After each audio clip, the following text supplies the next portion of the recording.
Welcome back to The Hidden Chosen. I am Hadasabat Saiwan, and we are returning with this amazing study called Yahawah. In fact, it was called Who is Yahawah, but I've changed the title. This is Yahawah in conclusion, and what we have looked at in the past, we looked at who is God, who is Yahawah. Then we looked at his angels, and now we're going to conclude with this study, just Yahawah. And this is part 4 called In Conclusion. So let's get started. We can now conclude this marvelous study about Yahawah now that we have a clear and a more detailed picture of his heavenly angels. Angels They play magnificent roles in all things pertaining to him, as they are used to keep the administrations of his creations, to protect his creations, including mankind, but their primary purpose is to worship him, just like we were created to worship him. So let us review what we have learned so far, starting with pagan gods. So in the beginning, we looked at a lot of the main gods that are worshipped or were worshipped by civilizations around the world. Okay, that would be in the study called Who is God? Alahayam Yahawah is not and never will be a God, as gods are created beings. So if he is the creator, why is he using the same title as the created beings that are fallen? Gods are in fact the fallen angels who have portrayed themselves as such throughout the ages to all the nations on the earth. So when you can go all the way back to the very beginning, and you're going to find that each civilization that worshiped their gods looked like them. And not only did they look like them, but they had some very unusual things about them. Some of them they were either half human, half animal, or they were giant in stature, all different kinds of things. Only to allow us to know today that what the civilizations were worshiping, and even to this day, civilizations are still worshiping pagan gods who are none other than the fallen angels who portray themselves as such. Yes, you can look at the birth of Hamashiach and you will see a similar story being told by the other religions. All right? That does not mean we throw out the baby with the bathwater just because their story mimic our story. All right? And a lot of people have done that. They have decided Hamashiach has got to be a pagan plant, a Roman plant, because the story of his birth is almost identical to the story of Saramaris. All right, when she birthed, um, what's the name of that pagan god? Name is gone out of my head. When she born her son, when she gave birth to her son. And I'm sure there are other religions that have similar stories. But it is not that Hamashiach, his birth, and even his death and resurrection was not similar to them. They stole from his story and made it theirs. So if anything, they're the ones who are borrowing it from him. All right? You got to look at it that way because there's only one truth. All right? And when we believe, and if we say that we believe in Alahayam Yahawah, then we have to believe in His word. Yes, there are some changes that were done purposely to lead us astray. But this is where Hamashiach says He sent the Comforter, the Spirit of Truth, Harawak, of truth, to us so that we can know what the truth is and what the lies are. So that we are able to discern because of Him, Ruach HaKadosh. Okay?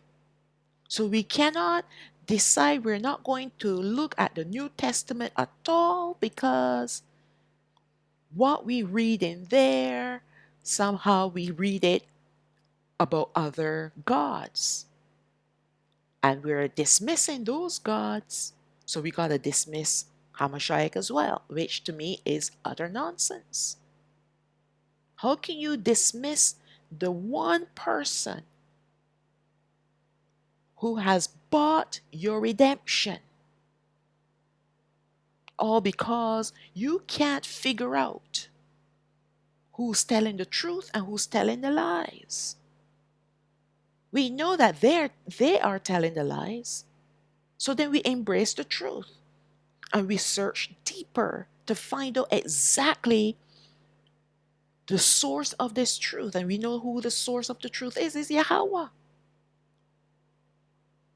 And He will give you all the evidence, all the proof you need to maintain believing in His truth and dismissing the lies. And this is the one thing that has thrown our people upside down. Throw them way off the mark are these gods. And yet they are still worshiping gods. They're worshiping gods. They're not worshiping Yahawah. They're worshiping Ahaya. They're worshiping Yahuwah, Yeshua, Elohim, Jesus Christ, God. These are the gods that they're worshiping. And yet they want to throw out the baby with the bathwater and say we are going to dismiss the New Testament completely. When the story of the birth of Hamashiach is written in the Old Testament. Okay. But they do it to their own peril.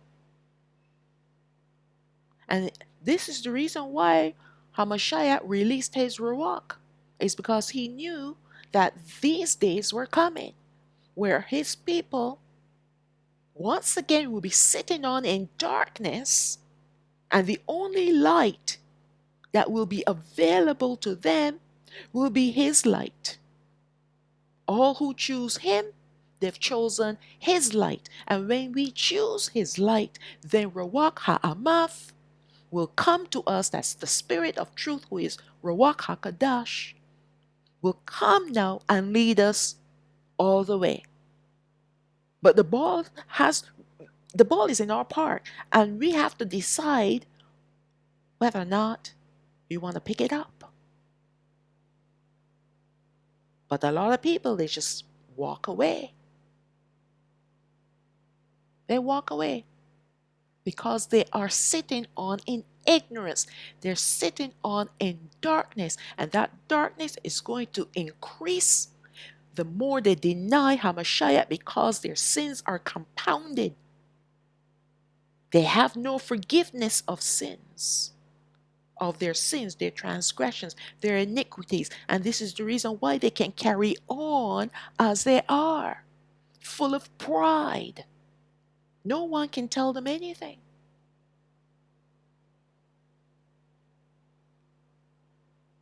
All right.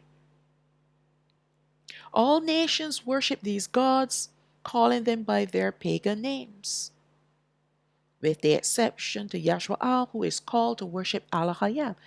Now, we've read this before, that Alahayam has given them the sun, the moon, and the stars, and whatever to worship. These are the nations. But only Yashraal has he given himself to worship. Now, in saying that, I will also say this, that there are some Gentiles throughout the ages that have turned away from their gods and turned to him. I can tell you two right off the bat. Ruth, who was a Moabite, and Rahab. I was going to say Rachel. Rahab, she was from Jericho. And she is in the lineage of Hamashiach. So right off the bat, we see that even though these two women, and there were more, but I'm just using these two now to show you that even though Yashraal was called to worship Alahayam Yahawah, that there were Gentiles that came in and worshipped him. And so it will be not only in the past, but in the present and in the future. And in the coming future, there's a remnant of them that will come in with us. But here's the deal.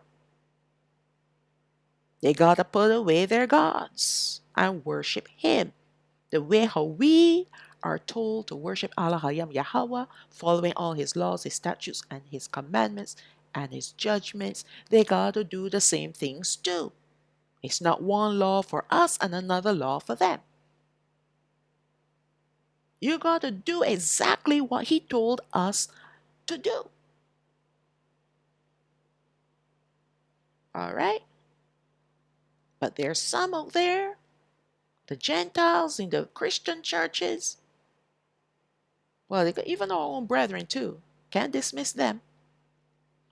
But they call it being legalistic. Oh, we were told not to eat pig, but that was in the olden days. That's old law. There's no such thing as old law. We're under the law of liberty. There's no such thing as the law of liberty. It's utter rubbish. But these are things that people make up so that they can continue on in their sin, enjoying the pleasures for a season. And this is why they will have a problem with Yahawah, because he has his standards, he has his boundaries that he's given to us, and he's not going to move the goalposts just because you want him to.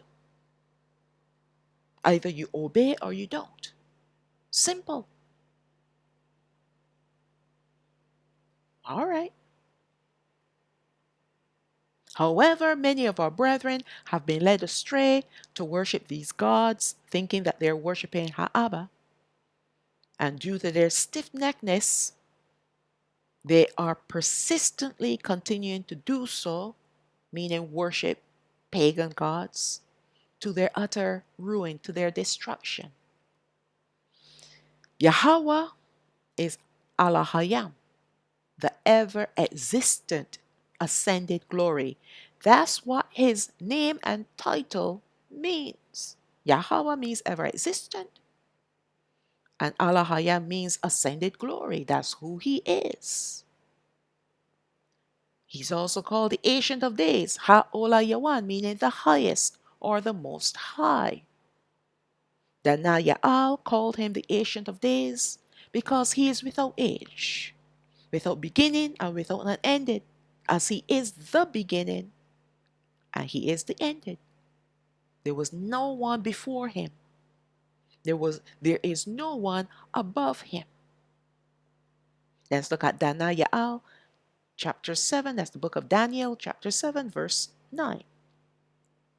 And I beheld till the thrones were cast down, And the Ancient of Days did sit, whose garment was white as snow, and the hair of his head like the pure wool. His throne was like the fiery flame, and his wheels as burning fire. Let's look at Psalm 18, verse 13. Yahweh also thundered in the heavens, and Alahayam, meaning the highest or the most high, gave his voice, hailstones and coals of fire.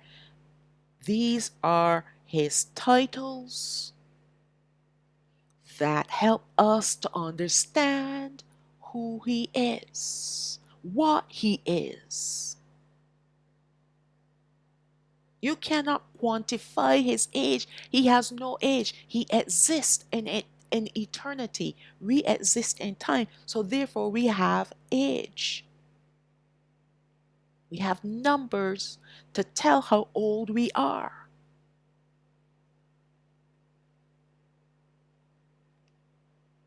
There's no one above Yahweh, and there was no one existing before him.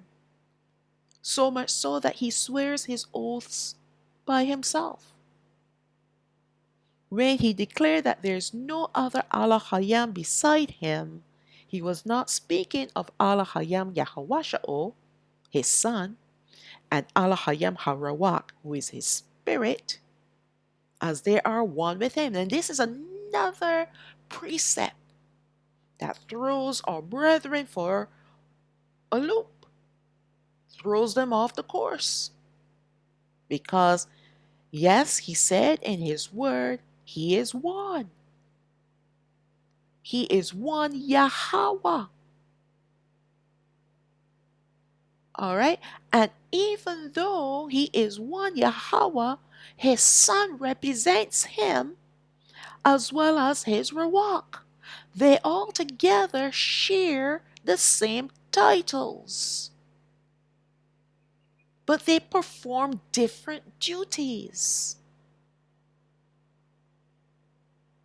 So when he said he is one Yahweh, even if he said he is one Alahayam, and that's a title, by the way, he is not speaking about his son and he's not speaking about his Ruach, because together they are one. That's what Hamashiach said in one of the Gospels. He and the Father are one. And when we come in with them by believing in him, who is Hamashiach, then we become one with them. It means that we share the same attributes, which makes us one. There's a marriage, a relationship, a close relationship, tightly knitted relationship. A husband and a wife, they're called one. They become one because they're married. But they're two different people. But they share oneness. All right?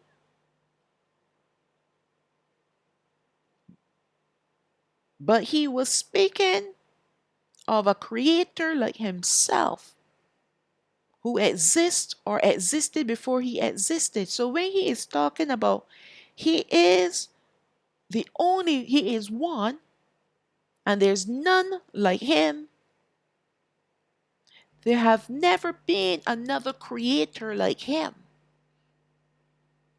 Never existed a creator beside him.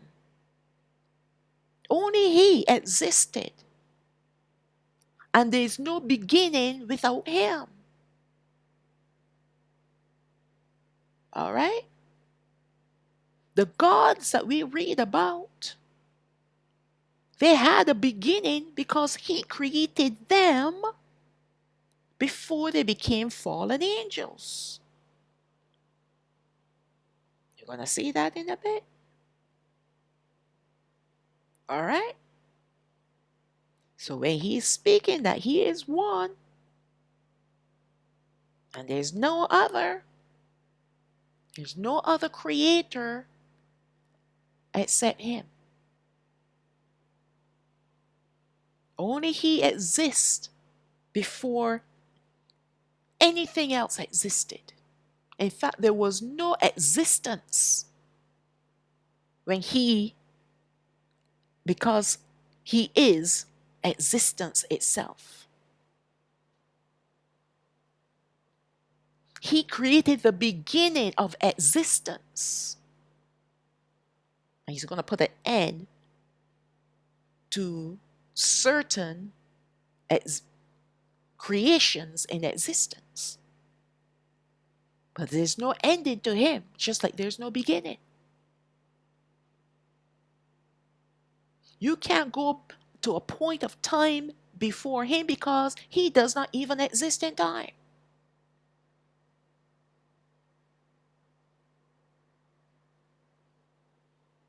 All right.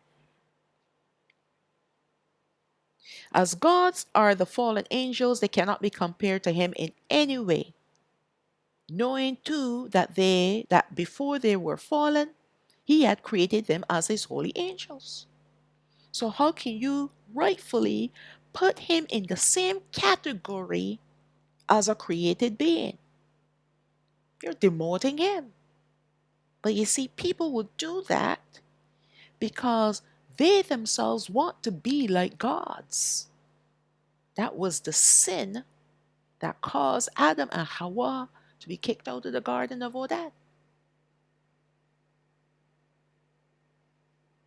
It is still there. This is the same sin that we're fighting against since that time.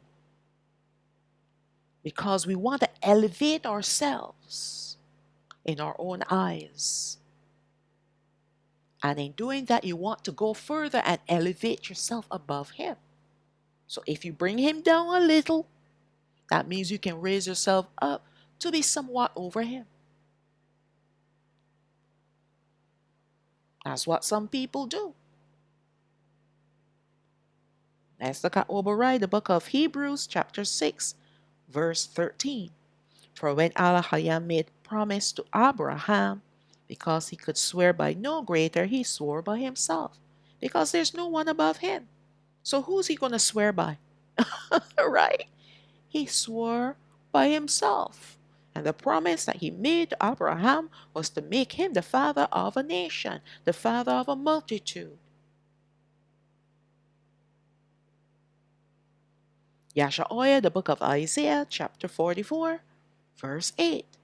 Fear you not, neither be afraid. Have not I told you from that time and have declared it? You are even my witnesses. Is there Alahayam beside me, apart from me? Yeah, there is no Alahayam, I know not any. So if he says that he doesn't know of any other Alahayam besides himself, he knows not any. Now, once again, we're not looking at the Son, who is also Alahayam, or Ruach HaKadosh, who is also Alahayam, because they're one with him. So when he's speaking singular of himself, he is also including them, because Alahayam is plural. People call the title Elohim, which is plural for El, but we know it is Alahayam. And the singular of Alahayam is Al. So already, when he is talking about Alahayam, he is already including his Son and his Ruach. Let's move on to Yahawah, the book of Isaiah, chapter 45, verse 5. I am Yahawah, and there is none else. There is no Alahayam beside me. I girded you, though you have not known me, that they may know from the rising of the sun and from the west that there is none beside me. I am Yahawah, and there is none else. I formed the light and created darkness, and that darkness is hashak, meaning obscurity, something that is shrouded, hidden, mysterious, because that's the darkness that comes from him. That's not the evil darkness. No, it's not. In fact, this darkness, hashak, is coming back to the earth for the 3 days of darkness. I make peace and I create evil. I, Yahweh, do all these things. Alahayam Yahawah is so powerful that whatever he had created, if not used to glorify him and according to his word, will become inverted and thus corrupted. So he created everything good. But when his creation was used for other means other than to glorify him, they become evil. The origin of evil occurred when Gadriel, the anointed seraph, who was created to worship Yahweh, turned that worship upon himself above Yahweh. So instead of worshiping Alahayam Yahawah and giving him the glory that is due to him and the praises, he kept it for himself. And when he did that, it corrupted him, it corrupted his praise, and then it becomes evil. What was once good became evil. Evil became the result of his action, which then was spread to the other angels. You think evil stays in one spot? It's like gangrene, it's like cancer, it spreads. All the angels were created good and to praise Alahayam. But when they chose to worship Gadriel instead, resulted in evil in them. That's why they fell. That's why he kicked them out of their places in the heavens and had them only in second heaven.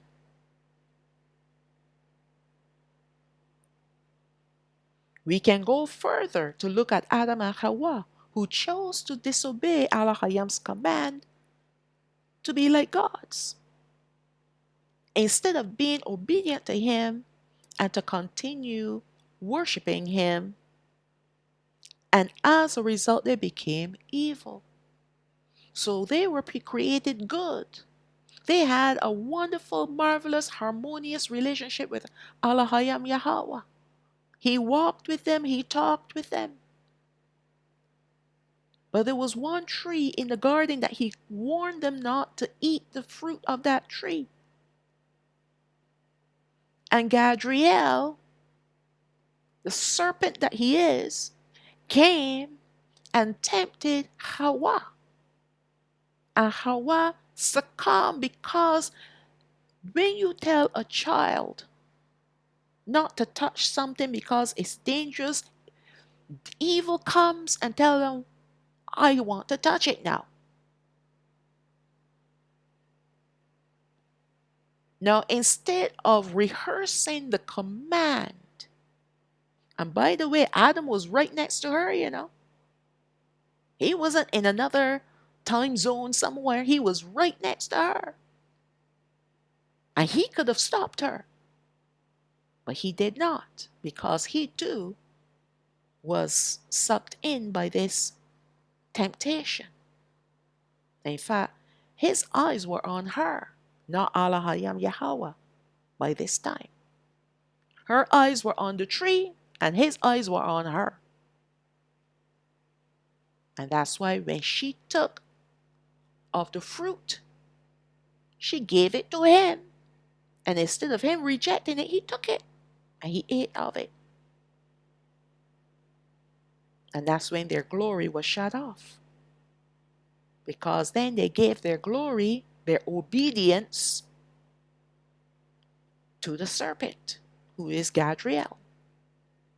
Instead of maintaining their righteousness and their holiness and obedience, they chose not to, because they thought that they could arise and become bigger and better without Alahayam Yahawah. Although he gave them another tree to choose from, it's called the tree of life, which if they had resisted the temptation and eaten of that other tree, would have given them a highest ranking, would have placed them higher, promotion. But they fell, just like Gadriel and the other fallen angels. They fell. And what was good became evil. Although the words may seem as if Yahweh created evil, which he did not, but rather we have to see that evil is the result of disobeying his commands and worshiping gods. This is what we need to see and understand. What we do can either be defined as good or evil, depending on the purpose and who you're doing it for. Now, you might say, I'm doing this for Yahweh, but really and truly, you have a personal agenda attached to that thing that you're doing or saying. He knows our hearts. So even though you might be doing it for Yahweh, the source of the reason why you're doing it is still evil, which makes it still evil. That's where self-righteousness comes in.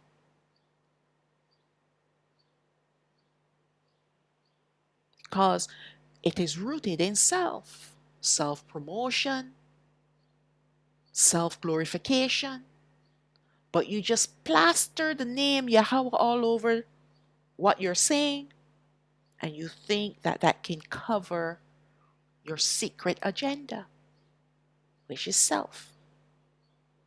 But he already knows who's who. Let's read on. Alahayam Yahawah created it to be this way. The inversion of his commands and his worship will result in evil. Therefore you will either worship him and be obedient to his voice and be holy, or you will not and be evil. So either we will obey all that he says to do, and then that is attributed to us as holiness and righteousness, or we don't. And then we become evil before his eyes. Disobedient, rebellious.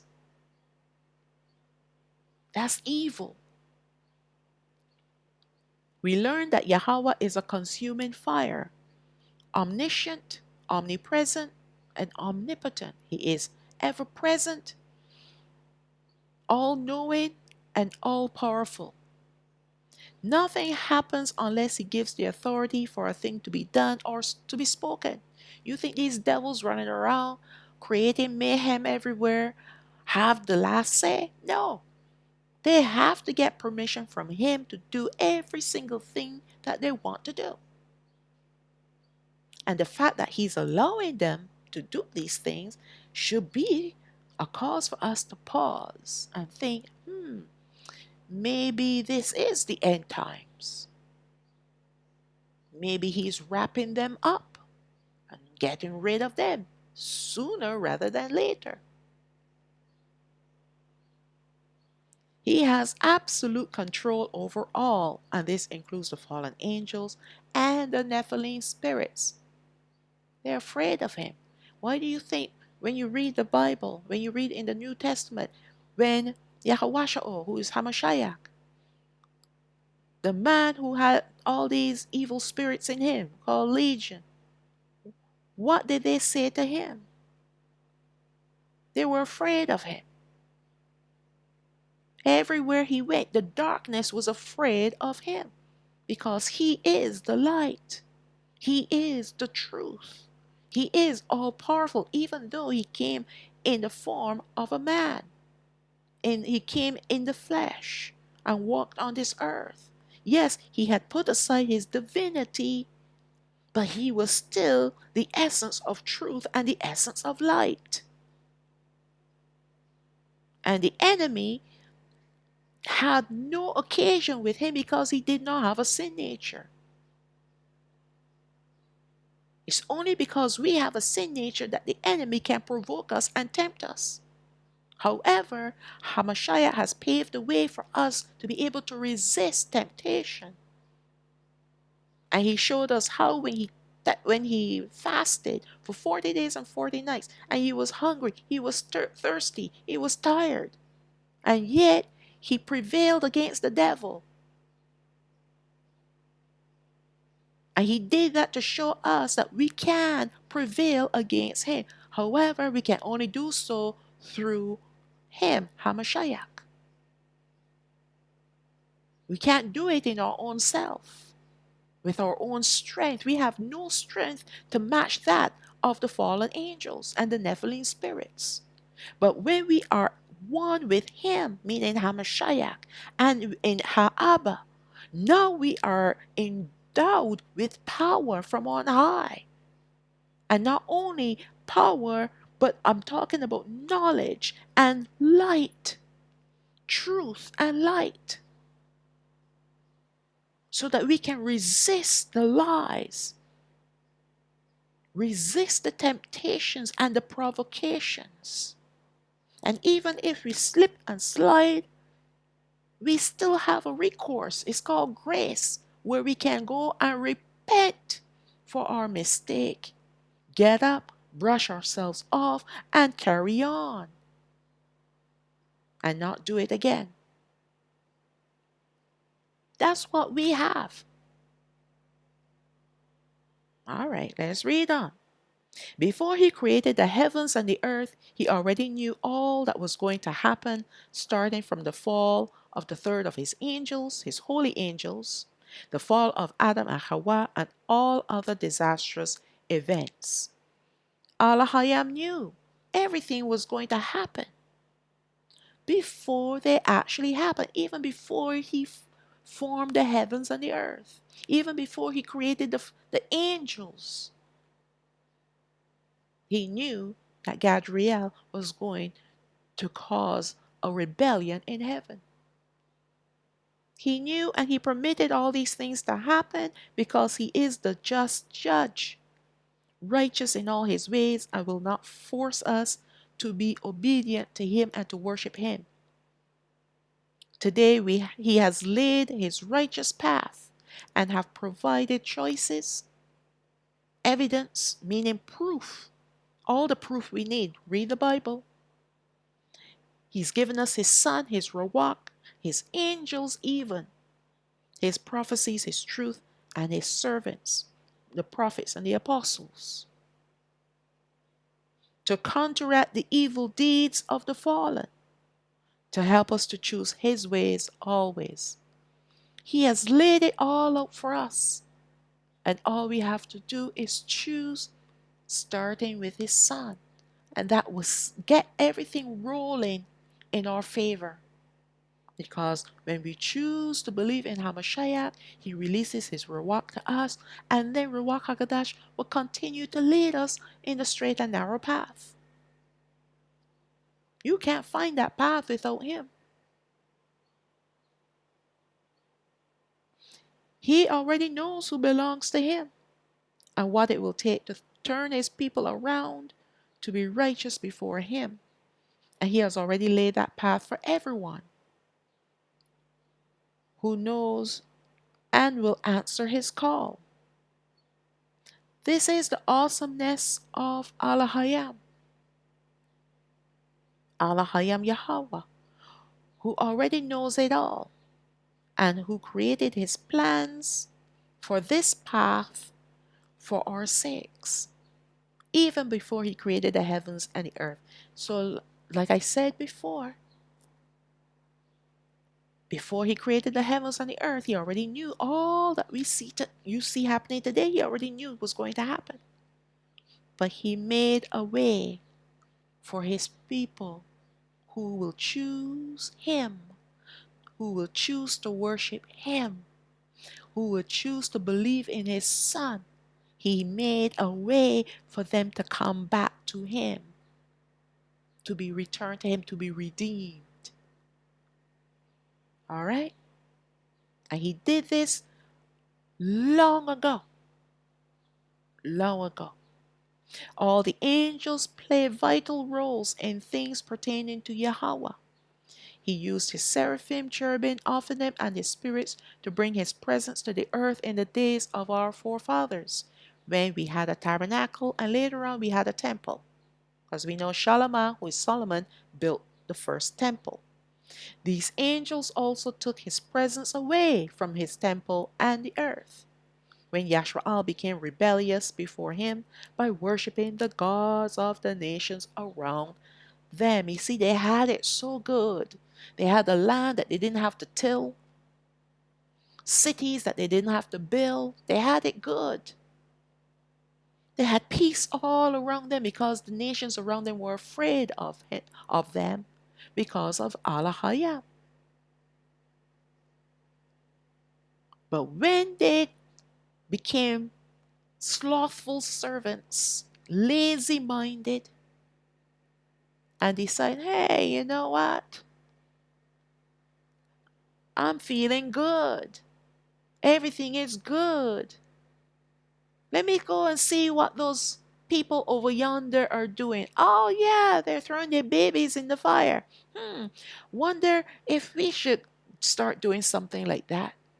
Oh, look, they have some strange looking altars there. Oh, yeah, we should have a copy of those things in our backyard.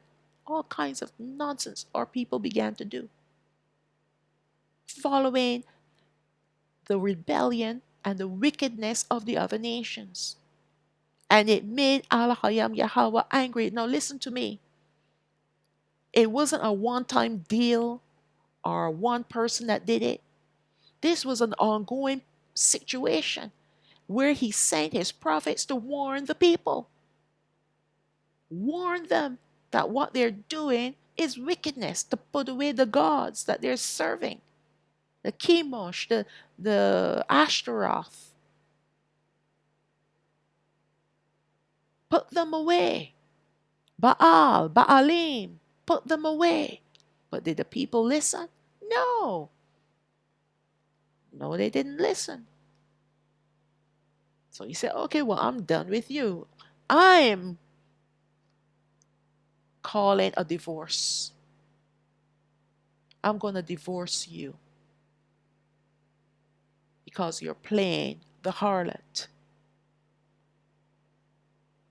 They broke his laws by worshiping other gods, by worshiping gods of other nations, and doing the wickedness that Alahayam would never instruct them to do.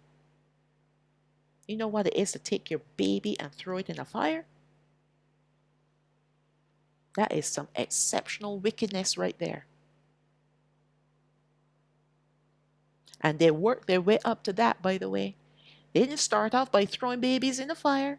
They started off first by humming a song that the other nations are singing. I'm just using this as an example. They start off slow, and then they build momentum, and then evil increase each time until they got to the point where now they can take their babies and throw them in the fire. For what? The nations around them had to do that to appease their gods, to get something, but our people already had it all. So there was no need for them to go that length. And Alahayam Yahawah anyway would not have advised us or command us, rather, to do such a thing. Never. Okay, let's read on. How were these angels used by him to bring his presence to the earth? Yahawah is seated on his throne and moved from the heavens to the earth by using the cherubim, the Ophanim, who are his wheels, meaning the Ophanim, they're his wheels with eyes, and the spirits who connect these two types of angels together. So the spirits connect the cherubim and the Ophanim together. Although altogether, these three types of angels with the seraphim above created movement when the wings of the cherubim were raised upward. Yahweh dwells in eternity and in perfection. So why would he want to come to the earth? A place with a place filled with wickedness and violence, totally contrary to who and what he is and where he came from. Why would he want to come here on this earth? Let's read Shalawam chapter 29, verse 44. And I will sanctify the tabernacle of the congregation and the altar. I will sanctify also both Aharon and his sons to minister to me in the priest office. And I will dwell among Habana Yashwa'al, and will be their Alahayam. And they shall know that I am Yahawah their Alahayam, that brought them forth out of the land of Matzorayam, that I may dwell among them. All right, this is the reason why I am Yahawah their Alahayam. This is the reason why he wanted to come in to time. He wanted to come under the dome. He wanted to come in our midst on the earth because he wanted to dwell amongst his people. And by the way, Shalawam is the book of Exodus. Okay? Yahweh's desire was always to dwell amongst his people, but there is the issue of sin, which he hates. Sin needs to be taken care of first before he can dwell with us. And today, he wants to dwell in us. He raised up Masha to be the leader for Habanai Yashwa'al, meaning the children of Yashwa'al, and established his tabernacle with its ordinances and sacrifices. He also established his priesthood with and high priest. These were vital components to ensure that sins, transgressions, and iniquities were purged out of his people.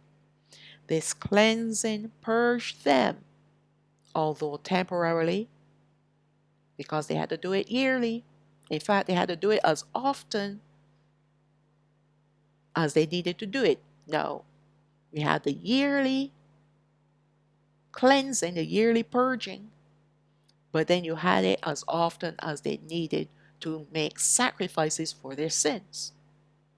All right, they had to do it often. Us today, we don't have to do any sacrificing at all. What we do is we repent because Hamashai already provided the blood when he was nailed to the stake. So we don't have to make any animal sacrifices anymore. Besides, we don't have a tabernacle, temple, or priesthood, high priest. So therefore, how can we even try to make a sacrifice, an animal sacrifice?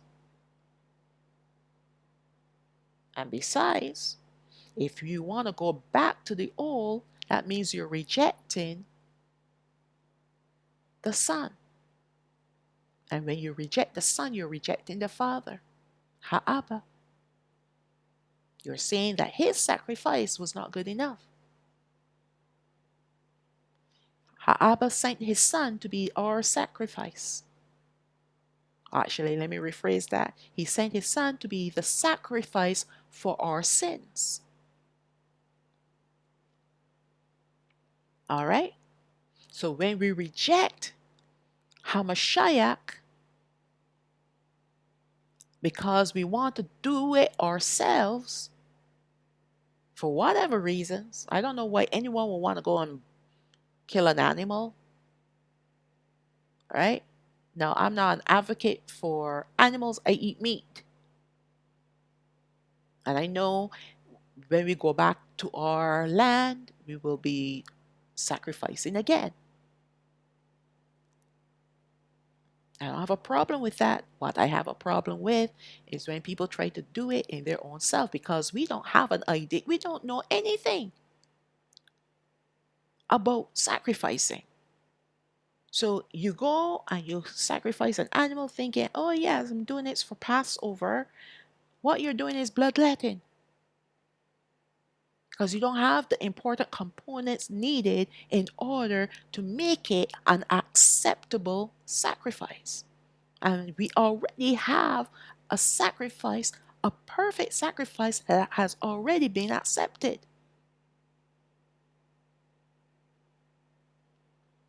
So we need to stop with our nonsense. I see people doing this. Okay, let's move on. This cleansing purged them, although temporarily, where he was able to dwell in their midst, and his people dwelled in his presence, fulfilling his covenant. So we go right back now to the purpose of him wanting to dwell amongst his people is because of covenant. All right? Covenant. Covenant is like a marriage. No, you're not going to marry a man and then move to a distant country to live there. I know some people do it because of work or what have you. That's different, because eventually the spouse joins the other person. But I'm talking about you newly married and you decide, oh yeah, I'm going to move away. No, you want to be with your spouse. And that's how Alahayam is. He wants to be with his people because it is a marriage. All right? That's why he gave us a bill of divorce when we play the harlot.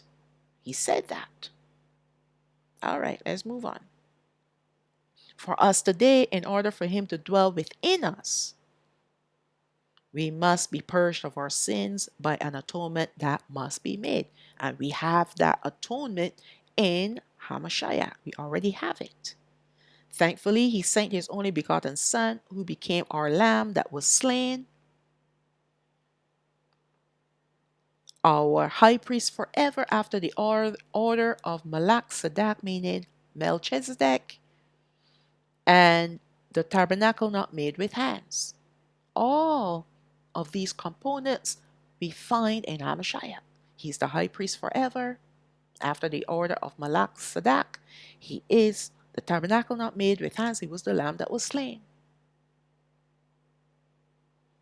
Without these components, which Hamashiach perfectly offers on our behalf, it is impossible for Yahweh to dwell within us.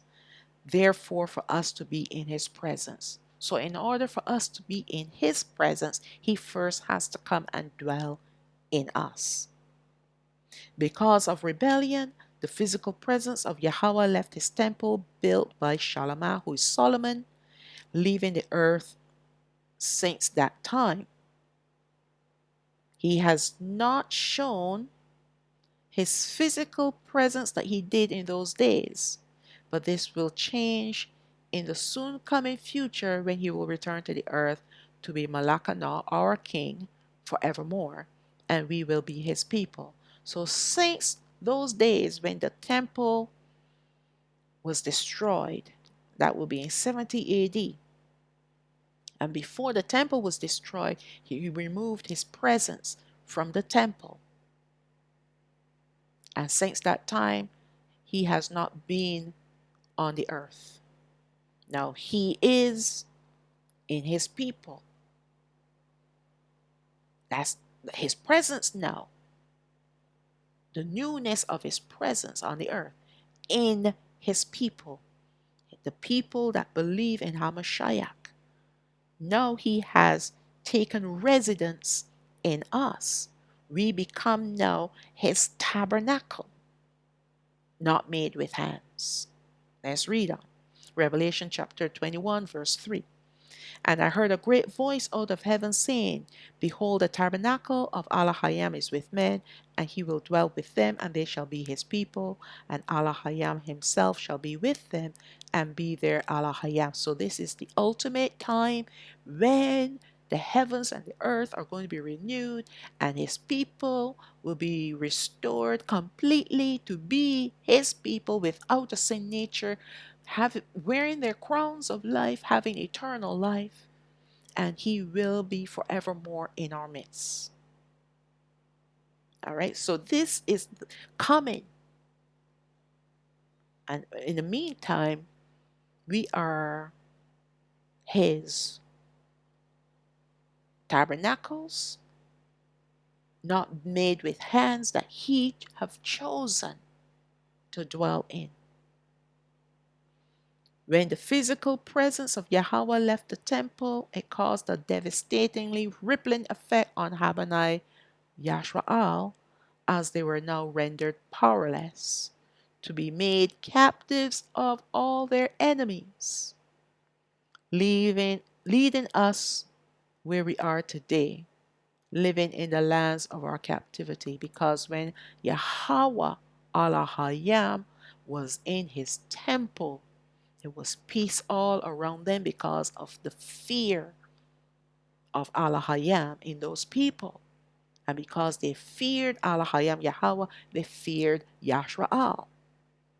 But when Alahayam Yahawah's presence left the earth, now Yashraal became sitting ducks. They had no protection whatsoever. They had no power whatsoever. And so now the nations around them that hated them enslaved them. And this happened many, many, many times. And each time they got so uh, tired, they were so sorrowful that they cried out to Alahayam Yahawah for help. And then for a season, they would be good, worshiping him, until another generation that was going to come that will do the wickedness that their forefathers have done. And it starts all over again. All right. And this has been the pattern of our people, the pattern of disobedience and rebellion that our people have repeatedly done against Alahayam Yahawah, which has caused us to be in the lands of captivity today without having a land of our own or even a name. We have the names of our slave masters. We don't even have our own names. We don't even know the families that we came from, our clans. Some of us might have an idea of the tribes we're from, the tribes that they're from. But our history from here to the time of the transatlantic slave trade, that's all we know. We don't know anything beyond that because of this situation, worshiping gods. All right, let's read on. Today, there is only one way to remedy this situation, and that is to accept the eternal sacrifice of his son Hamashiach and to receive the gift of Ruach HaKadash, who will indwell us. Now, this changes matters for us, as we no longer have a temple here on the earth for us to return to. We don't even have land. We don't have a land. Plus, we are a scattered people. We're still enslavement. We're still slaves. All right? Anybody tell you, oh, no, no, we've been set free because he said of the 400-year prophecy? No. We're still in bondage until the day He regathers us. We're still in bondage. However, we can become that temple not made with hands when we believe in His Son, and so He can now dwell within us, the equivalent of a holy temple. And that's why people that will obey all the laws, the commandments, the statutes, and the judgments, including what we eat, how we dress, how we behave, where we go, who we talk to, all these things now become important to us. But the people that still want to go and eat the pig and the shellfish and all the different garbage foods and making excuses why they can still eat it, why they can't eat it, rather than not, is because they don't have Ruach HaKodesh dwelling in them. They don't have a relationship with Alahayam Yahawah. Because if they did, they will not want to do these things. When you love someone, you will do the things that will please them. But if you love yourself more, you will do the things even if it makes the other person angry. That's why a lot of people are divorced today. Because they are self-righteous. They are pleasers of self. It has nothing to do with the other person. A marriage is about me loving the other person, my husband, and my husband loving me. Not me loving myself and he has to fulfill my needs. It doesn't work that way. And he loving himself and I fulfill his needs. No. It is me taking care of him and him taking care of me. Why? Because he loves me and I love him.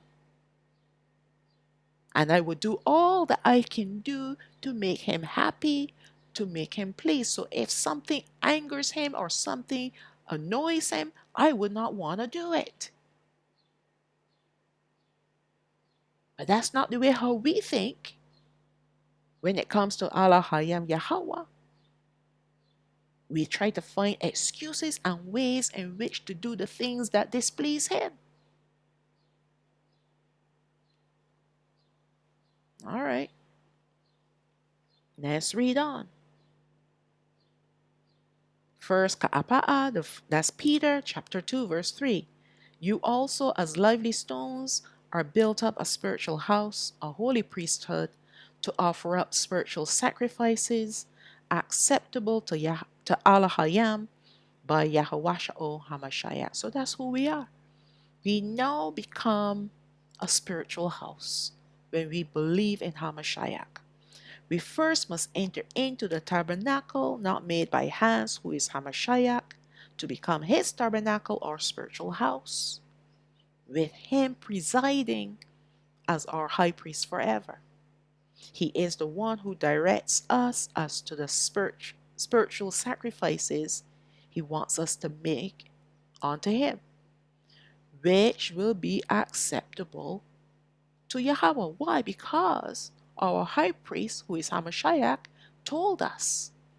He's not going to tell us to offer up our spiritual sacrifice and it will not be acceptable to Yahweh. No, he would not do that. He is the high priest. He already knows what is acceptable and what is not. This will transform us to be his priests, as only the priesthood can make offerings according to the instructions of the high priest, just like the priesthood in the days of our forefathers. That's why Ka'apa'a calls us, he said we are a royal priesthood, a holy nation. All right?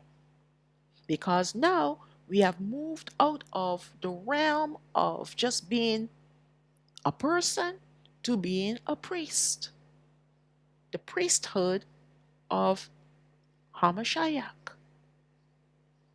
We're not just ordinary people anymore, and not just any old priest anyway.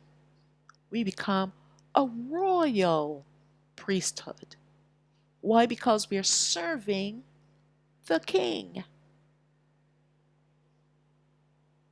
This is spiritual for now, but still marvelously real with the evidence of peace, joy, love, and the feeling of sanctification, which confirms Yahweh has accepted our offering. That's why when we do the spiritual things, say for example, fasting, because He wants us to fast, it's not a pleasant experience, but it is our spiritual offering, our spiritual sacrifice that we're making unto Him. And that's why the day after, or even sometime after we have begun our fasting, things start to happen within us. And even afterwards, you start to feel the effect of that fast taking off. Sanctification, joy, peace. The word of Alahayam is opening up because He wants to bless us for our spiritual sacrifice. And this is the reason why I encourage everyone, please fast. Take time to fast. All right? It's one of the spiritual sacrifices that we have to offer up. We have to do. Because we're sacrificing ourselves, our need for food. All right? And it's only for 24 hours. All right, let's move on.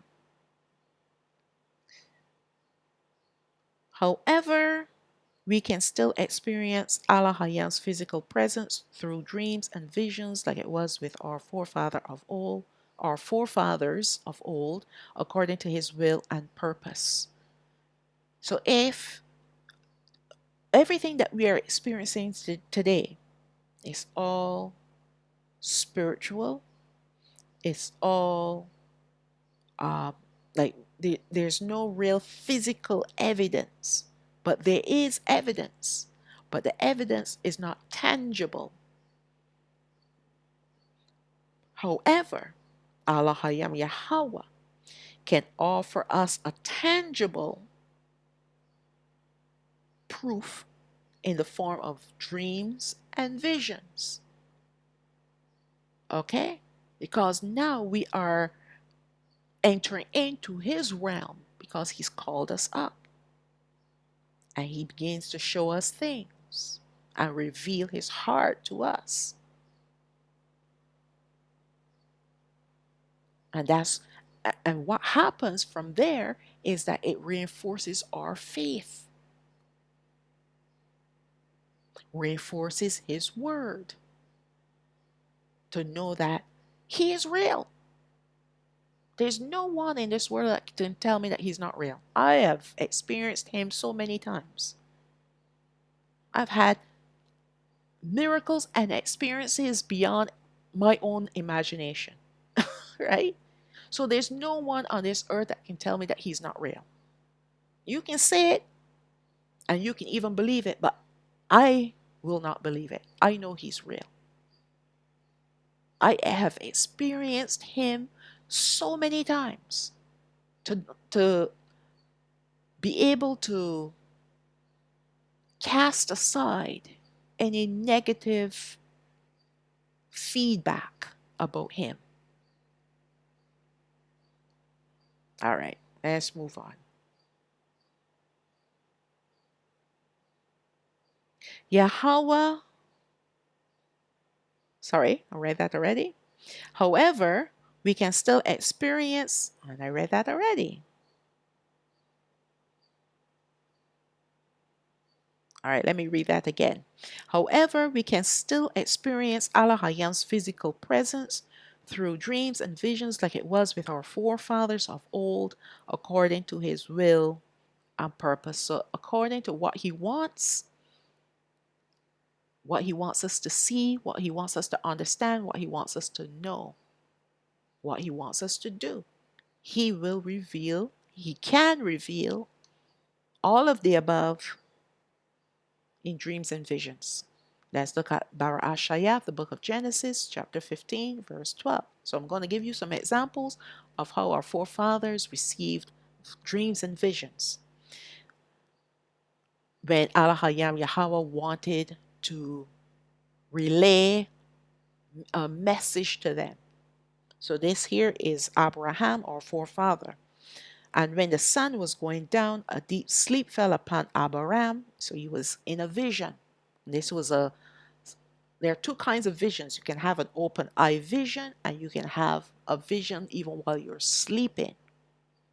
So Alahayam put him to sleep and brought him up to heaven, where he revealed the future of his people.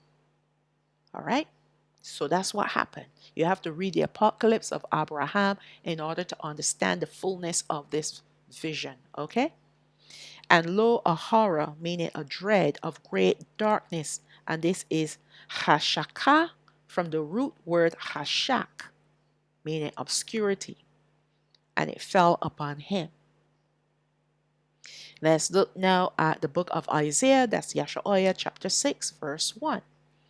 In the year that King Uzziah died, I saw also Yahweh sitting upon the throne, high and lifted up, and his train filled the temple. So Yeshua, who is Isaiah, he had a vision. He saw Yahweh sitting upon his throne. Yahazakaal, that's Ezekiel chapter 1, verse 1. Now it came to pass in the 30th year, in the 4th month, in the 5th day of the month, as I was among the captives by the river Chabar, that the heavens were opened, and I saw visions of Alahayam. Let's look at the book of Acts, chapter 7, verse 54. When they heard these things, they were cut to the heart, and they gnashed on him with their teeth.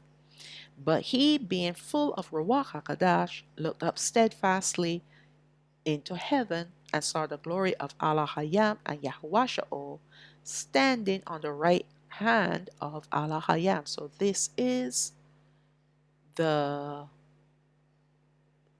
this is speaking of Stephen. All right, he was stoned. Verse 56, and said, Behold, I see the heavens opened, and the Son of Man standing on the right hand of Alahayam. So he had an open vision, just like Yahazakah, who's Ezekiel, had an open-eyed vision. All right? And so did Yasha'oya.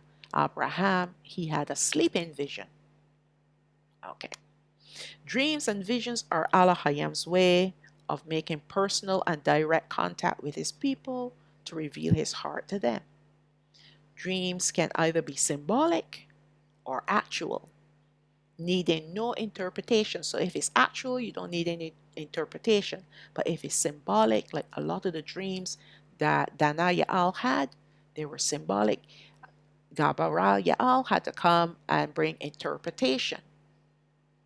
And they occur while we're sleeping. So when you're sleeping, you dream.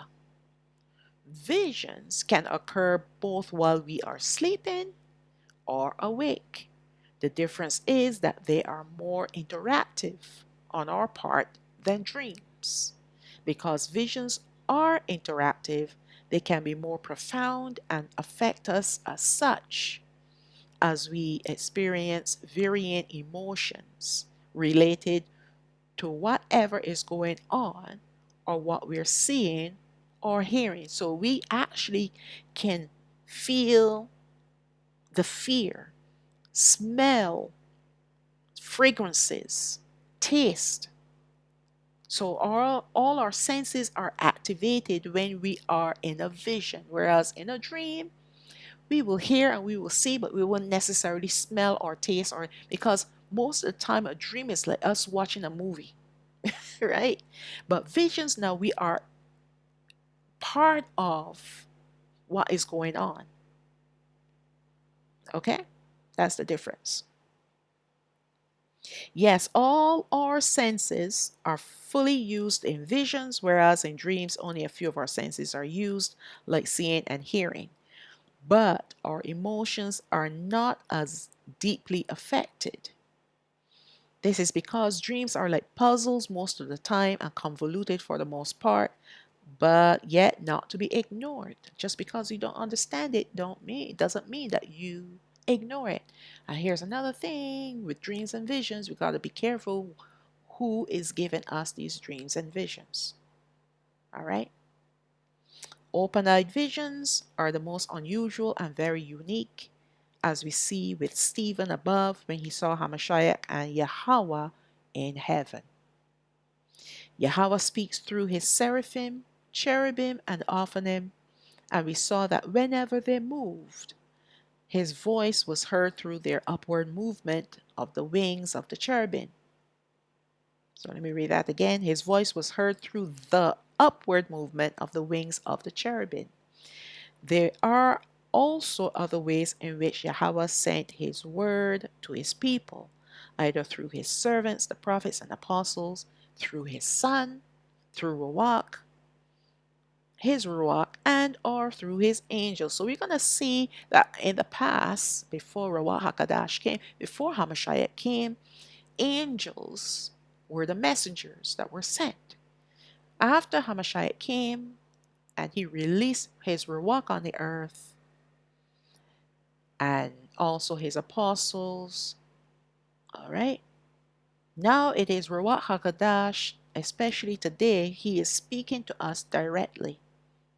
He's conveying the Father's heart to us directly, giving us understanding, helping us to discern, help us to have understanding, giving us revelation of his prophecies. Okay? But in the future now, in the coming future, Alahayam Yahawah is going to use his angels to preach his gospel. We saw in the study called Angels that the chief archangels were used to bring the word of Alahayam to his servants on the earth. Yahawah also sent his only begotten Son, who is the Word that was made flesh, who walked upon the earth, to bring truth and light to his people who are in darkness. Today, his word is still very active on the earth due to the work of his servants, the apostles. So it's because of the apostles, they wrote down all the things that they witnessed and heard Hamashiach did and said. And this is what we are learning from when we study the word of Alahayam Yahawah in the New Testament. After Hamashiach left the earth, he released his Ruach, who gives us the word of Alahayam Yahawah directly. All who have ears to hear what he wants to say to them. So you have to have special ears, right, in order to hear Ruach. And if you don't have spiritual hearing, that means you're hearing from another source. And this is why a lot of people have been led away from the truth, because they're hearing another kind of truth, which isn't truth at all, but just lies, covered in a light layer of truth, which has convinced them that it is the truth because it appears to be truth. All right? Because they're hearing, what they're hearing is coming from another source, because they don't have spiritual ears to hear what Ruach HaKadosh is saying. That's why if you go to the book of Revelation, in chapters 1 through to 3, chapters 1, 2, and 3, when Hamashiach spoke to the to the assemblies. He said, he that have ears, let him hear what how Ruach is saying. You have to have spiritual ears. And you can't have spiritual ears if you don't believe in HaMashiach. All right. It is Ruach who also gives us the understanding of his prophecies, parables, and mysteries that were written down by his servants, which are mysteries to those who he have not given understanding to. If he has not given you understanding, then it will remain a mystery. You can go and debunk it, you can go and break it down, you can go and find the concordance and the dictionaries and all these different things and try to break it down, and you still will not get the message, right? You will get a translation and your own personal interpretation, but you will not have the truth, which is to bring light. So when we encounter truth, what truth does, it searches out the darkness within us so that it can now take up residence. And that residence is light. That truth is light. And that's how our light is increased. The more truth we learn and embrace, the brighter our light will shine. And that's why when the lies come, you can back away and say, nope, nope, nope, nope, no, no, no. That is not the truth. No, no, no, no, no. Let's read on. In the coming end of days, angels will once again be active to bring the gospel to the earth. Revelation chapter 14, verse 6. And I saw another angel fly in the midst of heaven, having the everlasting gospel to preach unto them that dwell on the earth, and to every nation and kindred and tongue and people. So there goes people's fantasy about the 144,000 evangelists that are going to be returning to the earth with superpowers so that they can preach the gospel to the inhabitants on the earth. Did it say 144,000 of the 12 tribes of Yahshua? No, it said another angel. All right. Verse 7, saying with a loud voice, fear Alahayam and give glory to him, for the hour of his judgment is come, and worship him who made heaven and earth and the sea and the fountains of waters. And there followed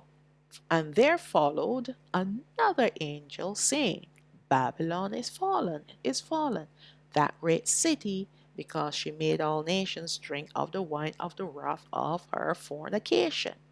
And then we have a third angel, verse 9.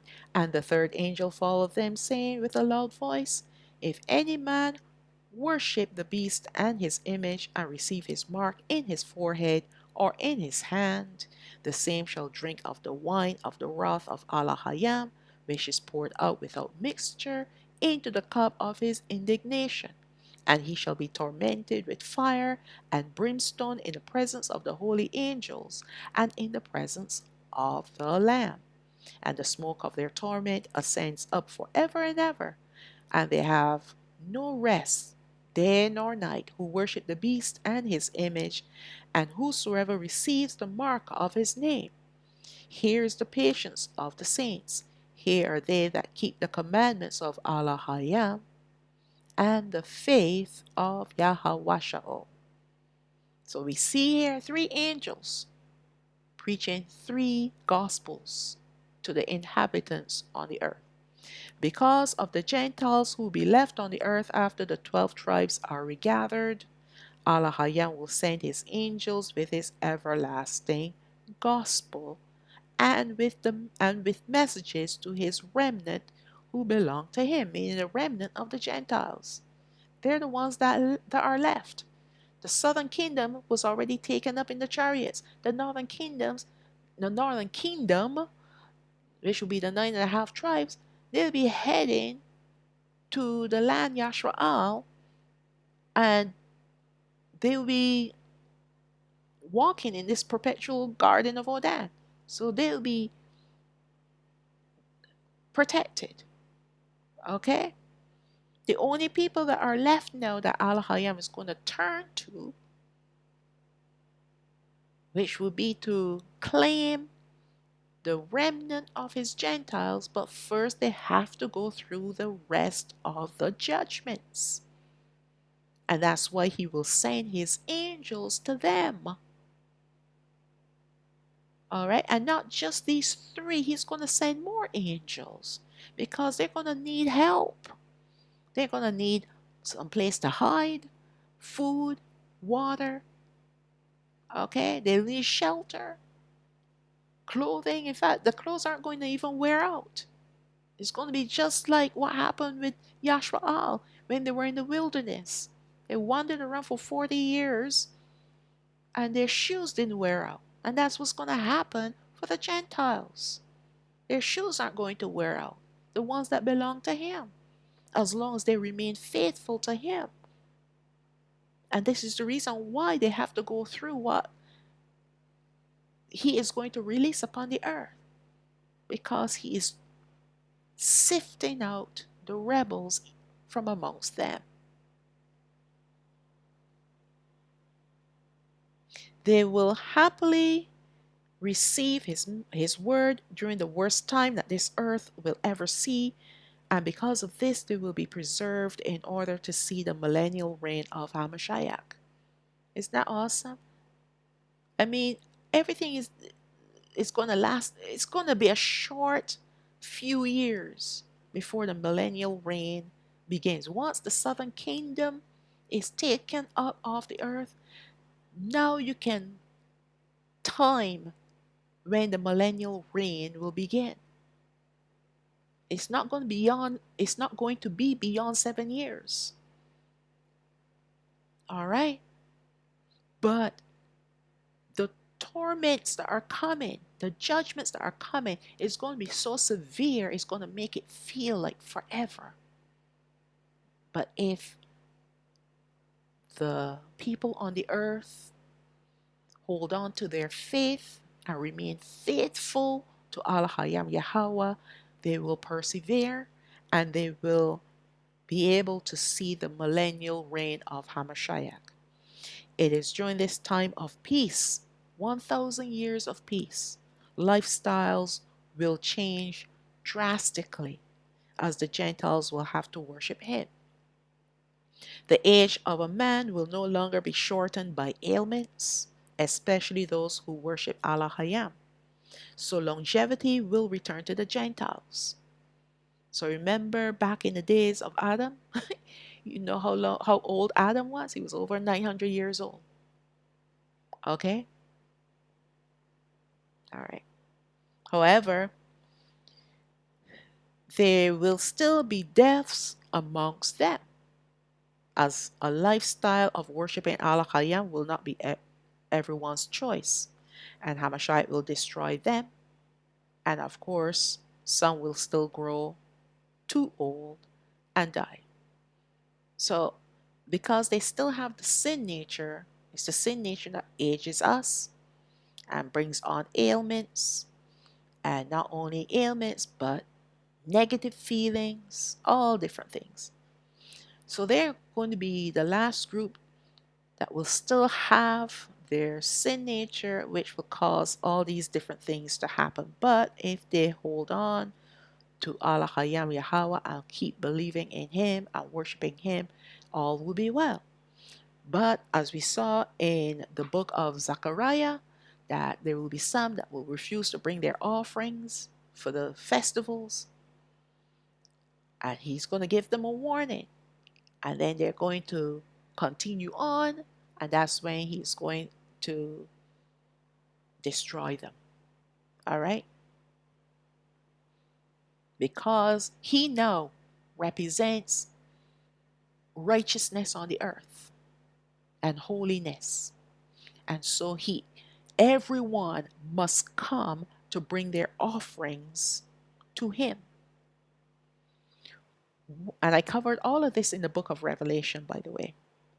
What we are to understand from this study about Yahawah is that although His physical presence is no longer here on the earth, yet His spiritual presence is still here in his people, and he calls them up into his physical presence by the way of dreams or visions.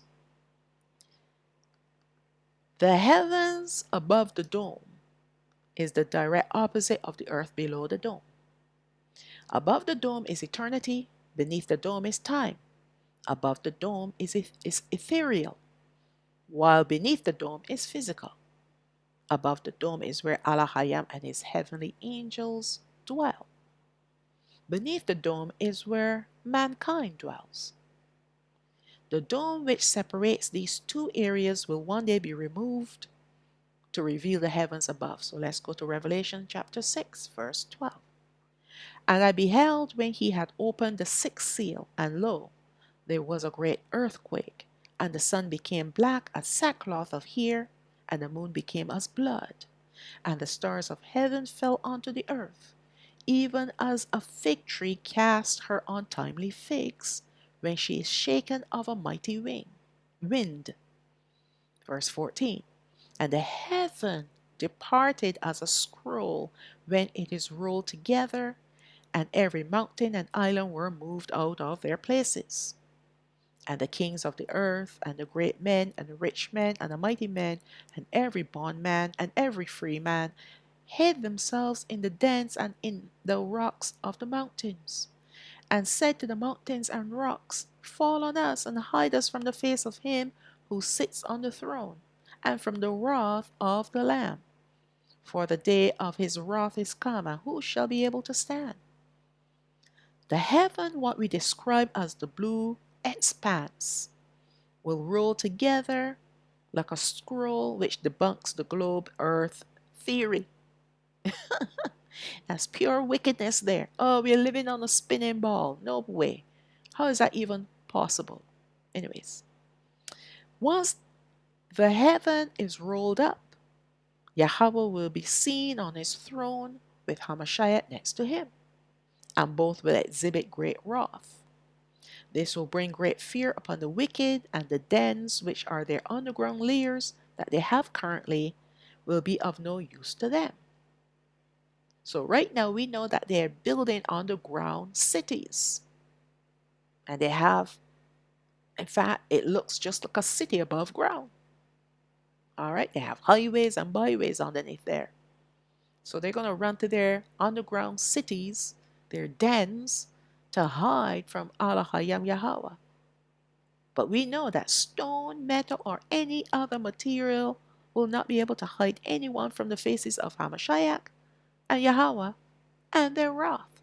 You think you can put on a blindfold and hide your eyes from seeing them? Even if you close your eyes, even if you hide yourself in a room that is reinforced with metal, pure darkness, you still going to see them? There's no material on earth that can hide us from them once this event takes place. In fact, even before this event takes place, when Hamashiach comes to regather the southern kingdom, every eye, even the dead, will see him. Okay? You can't run away from him, and that's why they're going to beg the mountains and the rocks to fall on them.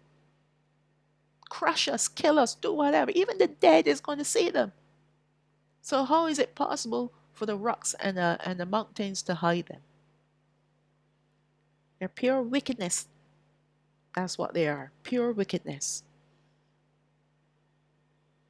Only those who belong to him of the northern kingdom and the Gentiles, because remember this is the sixth seal, so the southern kingdom is gone. Okay?